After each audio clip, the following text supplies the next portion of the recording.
Le savoir accessible à tous, c'est dans C'est pas sorcier avec le fonds Maïf pour l'éducation. En France, une personne sur 4 souffre d'allergie. C'est la 4e maladie dans le monde après le cancer, les maladies cardiovasculaires et le sida. Pour comprendre à quel point vivre une allergie relève du parcours du combattant, Fred va suivre le quotidien d'une famille. Jamie, lui, va s'installer chez Stalergen, un laboratoire pharmaceutique spécialisé dans le traitement des allergies.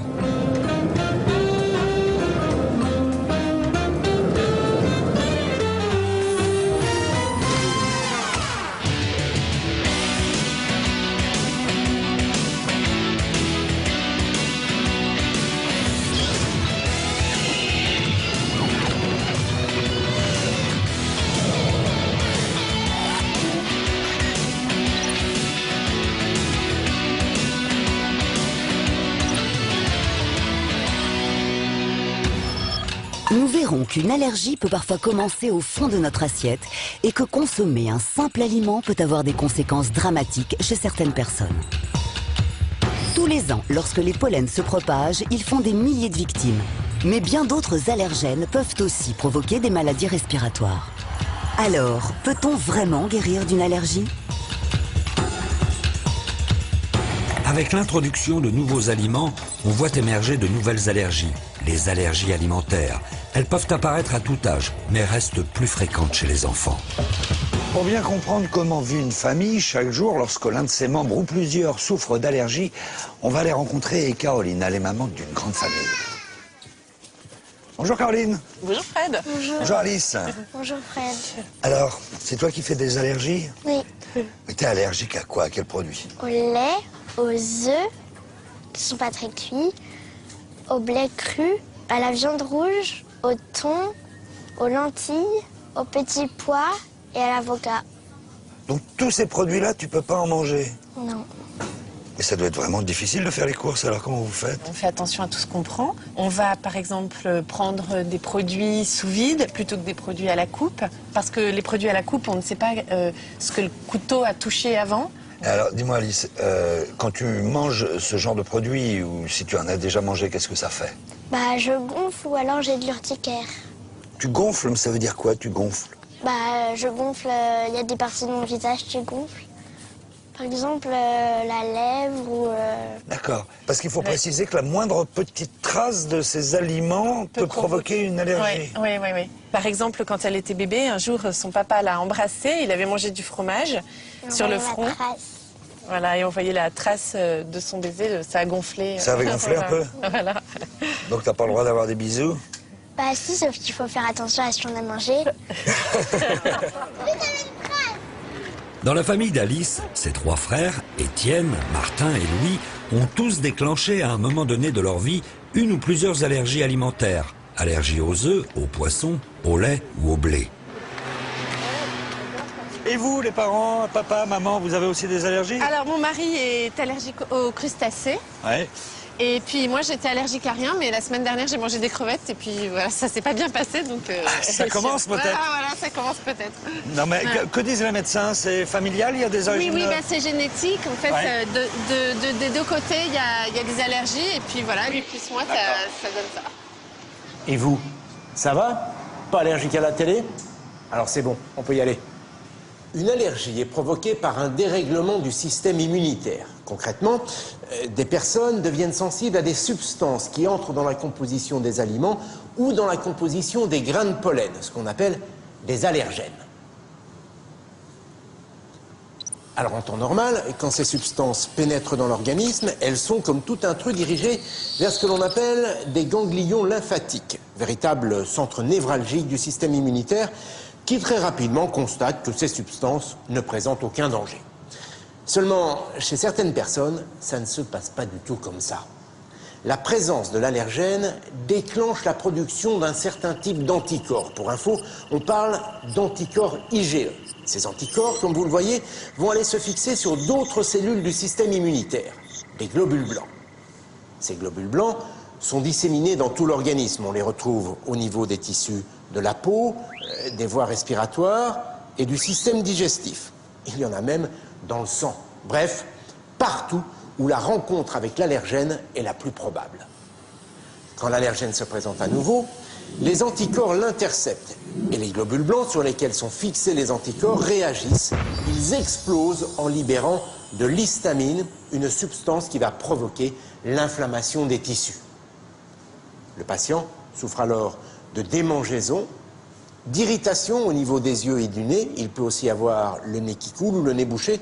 Il peut aussi être gêné pour respirer. De retour chez Alice, j'aperçois une trousse de secours qui ne la quitte jamais. Mais qu'y a-t-il dedans? C'est un sirop. J'en prends 5 millilitres si je commence à gonfler. Et ça, c'est quoi, ça? Ça, c'est une seringue D'adrénaline. d'adrénaline. Vous l'utilisez à quel moment, ça, cette seringue? Si je suis très mal ou alors que je vais tomber dans les pommes. Ça vous est déjà arrivé de l'utiliser? Jamais. Il y a eu 2 fois où je me suis dit qu'il fallait vraiment que je l'utilise. Je suis allée chercher la trousse d'urgence et entre-temps, elle a vomi et donc j'ai pas eu à m'en servir. Cette seringue doit être utilisée quand une grande quantité d'histamine est libérée dans l'organisme. En effet, cette libération peut avoir des conséquences mortelles. J'explique. En présence d'allergènes, on l'a dit, le patient peut avoir du mal à respirer. Ceci est dû justement à l'histamine qui provoque la contraction des bronches. Cette substance rend également les vaisseaux perméables. Résultat, une partie du liquide sanguin s'échappe et se répand dans les tissus. Le cou et la tête du patient se mettent à gonfler. C'est ce qu'on appelle l'œdème de Quincke. Les tissus font alors pression sur le larynx, ce qui empêche l'air de passer. Le patient étouffe. Mais ce n'est pas tout. L'histamine provoque également la dilatation des vaisseaux sanguins. Ce phénomène associé à une baisse du volume sanguin peut entraîner une chute de tension. Eh bien, c'est ça, ce que l'on appelle le choc anaphylactique qui peut conduire à un arrêt cardiaque. Pour éviter d'en arriver là, il faut agir très vite en injectant au patient une dose d'adrénaline, le remède le plus efficace à ce jour. L'adrénaline provoque l'effet inverse de l'histamine, la dilatation des bronches et la contraction des vaisseaux sanguins. Tous les allergènes peuvent provoquer un choc anaphylactique. Cela dit, ce sont les personnes allergiques aux fruits à coque tels que les cacahuètes ou les noix, aux œufs ou encore au lait qui sont les plus exposés à ce risque. Pour aider les enfants à prendre en charge leur maladie, des écoles de l'allergie alimentaire ont été créées dans quelques hôpitaux, comme ici à l'hôpital Trousseau à Paris. Entrez les enfants. On va retrouver Alice et d'autres enfants plus jeunes qu'elle, car l'école commence à partir de 5 ans.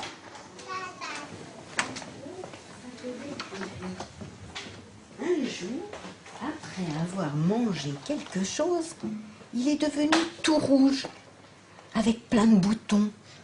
Moi, une fois, ma mère, elle a préparé un gâteau aux œufs avec de la farine. Et après, j'étais devenue toute gonflée avec plein de boutons. Parce que Rania, elle réagit dès qu'elle sent la farine. Dès qu'elle sent la farine. Quel est le but de l'école de l'allergie alimentaire?